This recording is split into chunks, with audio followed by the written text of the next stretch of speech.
In our last section of Chapter 3, we're going to look at the fundamental counting rule and how that relates to permutations and combinations. So as a reminder, the fundamental counting rule for a sequence of two events, A and B, in which event A can occur n ways and event B can occur m ways, the events together can occur n times m ways. So this follows with the multiplication rule. This can extend to more than two events. How many ways can the letters A, B, and C be arranged? There are 6 ways, as you see there listed. How many ways can you arrange the letters A, B, C, and D? Well, 6 of them are shown all with the letter A first. You would then have another 6 with B first, another 6 with C first, and then a final 6 with D first. So there would be a total of 24 ways. Now, a quicker way of doing this is by using what's called factorial notation. It's a collection of n things, can be arranged n, and notice this little exclamation point. That is actually called the factorial function.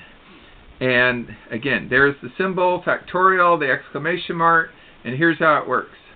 It denotes the product multiplication of decreasing positive integers. For example, 3 factorial, 3 exclamation mark, we call it 3 factorial, equals 3 times 2 times 1, which is 6. 4 factorial would be 4 times 3 times 2 times 1, which is 24. Notice how the total for 3 factorial, 6, matches how we could range the letters A, B, and C, while the 4 factorial, 24, matches the number of ways the 4 letters A, B, C, and D can be arranged.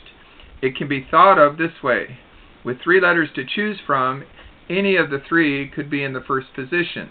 But once that choice is made, there are only 2 letters left to choose for the second position, and so it goes down by 1. Once that second letter was chosen, there was only 1 spot left for the third letter.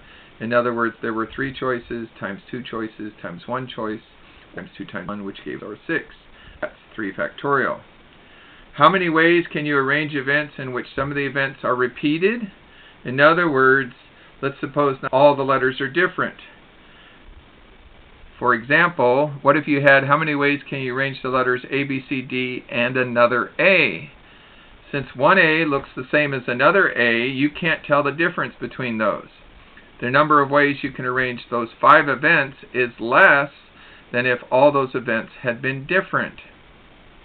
Instead of simply 5 factorial for the 5 events, you have to make it 5 factorial divided by 2 factorial. The 2 part is the fact we had 2 letter A's. If a collection of n different things can be arranged n different ways, a collection of n things has m repeats, then the n things can be arranged n factorial over m factorial. Now, I might suggest that if you have more than one repeating thing, so for instance, let's suppose that we'd had 3 A's, then that would have been a 3 factorial instead of a 2 factorial. But let's suppose we had 2 different letters that were more than once, then you would have 2 things down in the denominator. So the numerator is always going to be how many things you have in its entirety. The denominator part will be how many repeats you have of each repetition. And we'll look at an example of that later on. So this leads us to the permutation rule. Okay? Now, I might point out before we really start going on this, if we go back to our calculator for a minute. Let's see, I want to make hopefully we can see what's going on there. Yes, we can. Alright, so first of all, on this kind of calculator, and probably your calculator as well, there is what's called a PRB button. It stands for probability.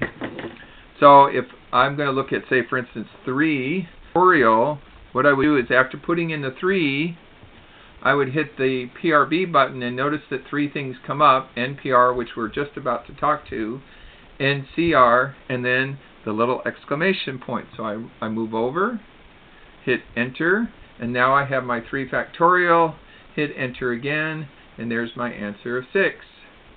Do the 4, again hit my PRB button, come over, hit enter. Now I have 4 factorial. 4 factorial, 4 times 3 times 2 times 1 is 24. Now, the permutation rule, which is shown NPR, where N is the total number of items available and R is how many you are selecting, okay, that's also in that PRB button. So for instance, if I went, say 5, I have 5 items to choose from, and then I hit my PRB button, and then notice that right now it's underneath NPR. If I select that, and then say 2, so this would be a question of, from 5 things, how many ways are there that I can pick just 2 of them? This is the way you would this. 5 NPR 2, put an equal sign, and it tells me there are 20 ways that out of 5 items I can pick 2 of them. So, and then as you'll see, there's the third function that we'll look at in just a moment. So, the permutation rule. The number of permutations is NPR, which is also n factorial over n minus r factorial, where again, n is the number of items, r is the number of items selected, and in this case, very important, the order matters. So, just as we were up above saying ABC and CAB and BAC, putting the letters in a different position was a different permutation. That's what's meant by order matters. Be also like being in a race. You know, first compared to second compared to third. Order matters. Now, when there are identical items available to be selected, all the identical items are selected without replacement, and order still matters. The number of permutations looks like, and that's what I showed you earlier when we have the repeats.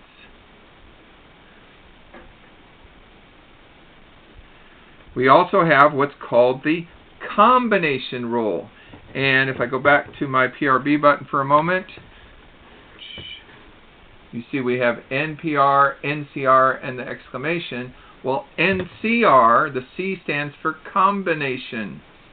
The number of combinations is NCR, which is n factorial over r factorial times n minus 1, n minus r factorial. Note that the difference between these two is this one has an extra factor. Okay, so n minus r here, n minus r here, but now I also have an r factorial. This is because order does not matter. In that case, ABC and CAB would be considered the same combination. It's the same 3 letters. And so that can dramatically reduce the number of combinations. Permutations, order matters, so ABC would be considered different than CAB. Combination, order doesn't matter, these two are considered the same thing, and so we need that extra factor in the denominator to take care of that. So, let us look at some examples now. How many ways can you arrange 10 songs on a playlist? How about 17 songs? Well, this is simply do the factorials.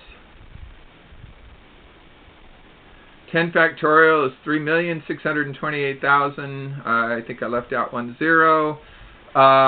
So that's how many different ways. It's a huge number. But look at 17 factorial.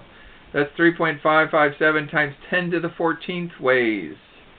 Okay, so an incredibly large number. Factorials climb very quickly because remember, 10 factorial was 10 times 9 times 8 times 7 dot dot dot. This is 17 times 16 times 15 times 14. So you're going to have all those numbers before you even get to the times 10 part. Alright, there are 9 runners in a race. How many ways can they finish first, second, and third? Okay, how many ways can they finish first, second, and third? Well, that would be in order matters because being first is not the same as being second or third. So, there were 9 runners. That's where the 9 comes from. You're talking about first, second, and third. That's where the 3 comes from. 9 minus 3 is where the 6 comes from. Remember, the denominator here is always that n minus r part. So 9 minus 3 is 6. 9 factorial over 3 factorial would give you this, which is 504. Now, your calculator will do it for you, but please note, okay, that 9 times 8 times 7 times 6, that's 9 factorial, and then here's the 6 factorial. All those from 6 down would cancel out, and really all you have left is 9 times 8 times 7.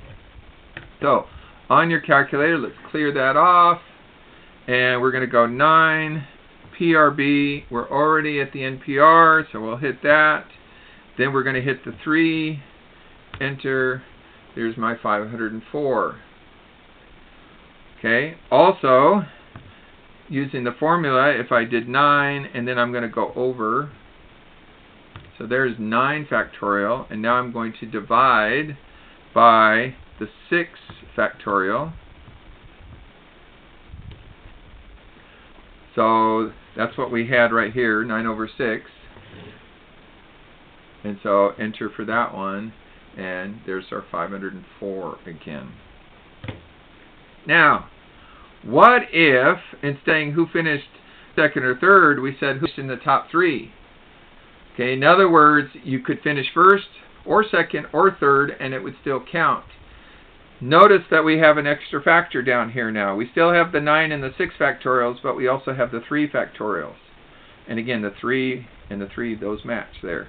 But now we're down to only 84 combinations, because in this case, we do not actually care whether it's 1, 2, 3, or 2, 1, 3, or 3, 1, 2, or whatever, just who were the top 3. And there was 84 combinations out of those 9 runners in the race. So, really big thing between these two rules. Permutation, order matters. Combination, order does not matter.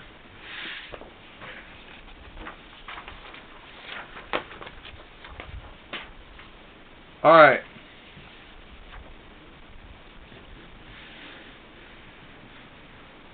So now, you got a committee of 3 people to be chosen from 5 candidates. How many different committees are possible? Okay. Now, all it says is a committee. So if you're on the committee, it doesn't matter how you're selected. You're just on the committee. So this is a combination case. Okay. 5C3. Notice the 5 factorial over 3 times 2. And again, where did the 3 come from? The 3 came from here. Where did the 2 come from? 5 minus the 3 gives you the 2. And so when you do that on your calculator, you get 10. Now, how about how many 2-person committees are possible? Well, it turns out this one is also 10. And this will always happen if you compare 2 cases in which they have the same first number, and then the second numbers, when added together, give you the first number. In other words, 2 and 3, they give me 5. You will always find that combination-wise, they give you the same result. So, for example, if you had, say, 8C5 and 8C3, well, 5 and 3, they both give you 8. So these would give me the same answer. And we can check real quick. So, 8, PRB, we're going to do the C's. 5, that's 56. 8, again, PRB, go do the C's. And now we're going to do the 3. And again, 56. This will always be true. Alright. How many ways can you arrange the following letters? Okay, note, you have repeats. You have 3 E's. You cannot tell the E's apart, so you have to take the 7. That comes 1, 2, 3, 4, 5, 6, 7. 7 letters, that's the 7 factorial, divided by 3 factorial. Gives you 840 ways that you can arrange the letters in the word readly. Order matters here, but I can't tell the E's apart, and so it cuts down the total possible number of permutations. Now, how about Kansas? Okay, Kansas has 6 letters, but it has 2 A's and 2 S's, and so I have to take into account that both A's look the same and both S's look the same, and therefore I have to divide them both out. Alright, now, a warehouse employs 24 workers on the first shift, 17 workers on the second shift, and 13 workers on the third shift. 8 workers are chosen at random to be interviewed about the work environment. What's the probability of choosing 3 second shift workers? Now, first thing to note here is it didn't say any kind of order here. It just said you have 3 of them in the 8 that you're choosing. So this would be a combination case, not a permutation case. Now, the way we go about the answer is this. Okay? And let me explain what's going on here. Okay, first off, I want second shift. Okay? I had 24 on the first, 17 in the second, and 13 in the third. So, of the 3 that I want to pick that are second shift, I only had 17 to pick from.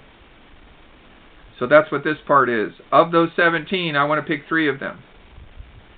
This part represents all the rest of them. Remember, I'm going to pick 8 people altogether. So, 24 and 13, that's the 37. That's the rest of the workforce. And I'm going to pick 5 of them because 3 and 5 gives me the 8 people that I was selecting. The denominator, remember for probability, the denominator has to always be the total number of combinations. Well, 24 and 17 and 13 are 54. So there's 54 total people to choose from. I'm selecting 8 of them. I don't care what arrangement those 8 are, just who are the 8. So the denominator is always what you're looking for divided by the total number of possibilities for probability. And so here we go. And you just use your calculator, 17C3, 37C5. That's a little multiply sign between them, and divide by the 54C8. Okay, what's the probability of choosing 2 second shift workers and 2 third shift workers? Okay, and then you're still selecting 8 altogether, but you want 2 of them to be second shift and 2 of them to be third shift. So this one, similar pattern. Of the 17, we want 2. Of the 13 that are third shift, we want 2. And then there's only one other group left. Those are first shift. That's where the other 4 are going to come from. And we know that because we only want 2 second shift and 2 third shift. And then again, the denominator is all of the workers combined. And so that one's a little bit harder. In other words, not quite 11% chance, whereas I had almost 30% chance of picking 3 that all belong to the third shift. Alright, almost done here. A pack of 100 recordable DVDs contains 5 defective discs. You select 4 of the 100. What is the probability that at least 3 of the 4 are not defective? Well, here's the way that works. And again, I just want to go right to it, how to solve these kind of problems. This part here, this first part is, notice that we have an at least. At least means 3 or 4. This first case is all 4. All 4 of them are fine. And so there are 95 good ones. We want to select 4 of them, and so that's what's on top. There are 100 total, and again, we're selecting 4 of them, so that's what's in the denominator. So this first one is the case of all 4 selections were good. The second case is the 3 one. Out of the 95 good ones, I'm selecting 3 good ones. But that means then I'm also selecting 1 of the 5 bad ones. And then, again, the same denominator. Add those 2 together. And really, this is like an OR case because this is all 4 or 3. At least 3 means 3 or 4. in this case. And so it really does fit the OR case. Now, I might mention, by the way, this is another pattern that will always be true. Clear 5, C, 1. So there you can see it. Hit enter. That's just 5. In other words, anytime it goes something C1, your answer will be whatever the first number was. So this part here is basically just 5. There's 5 different bad ones. You're picking one of them, so you have 5 chances of picking that bad one out of the total number of chances. All right. In being dealt 5 cards, what is the probability of being dealt 2 clubs and 1 of each of the other suits? So that means you would have 2 clubs, 1 heart, 1 diamond, probably spelled that wrong, and 1 spade. Okay, so what are the odds of that? Or excuse me, what's the probability of doing that? Well, here we go. Slide that over just a little bit. So here, there are 13 clubs total. You wanted to pick 2 of them, so you are selecting 2 of the 13. Now, by the way, order doesn't matter here. You don't care whether they're the first selection or the 5th selection. You want 2 of the 13. 1 heart, 1 of the 13 diamonds, 1 of the 13 spades, and down in the denominator, 52 cards to choose from. You are selecting 5 of them. So that's your total different combinations. And so to get 2 clubs and then 1 of each of the other suits would be just over 6%, 0.0659. And so there you have it, ways of doing the OR addition case of probabilities.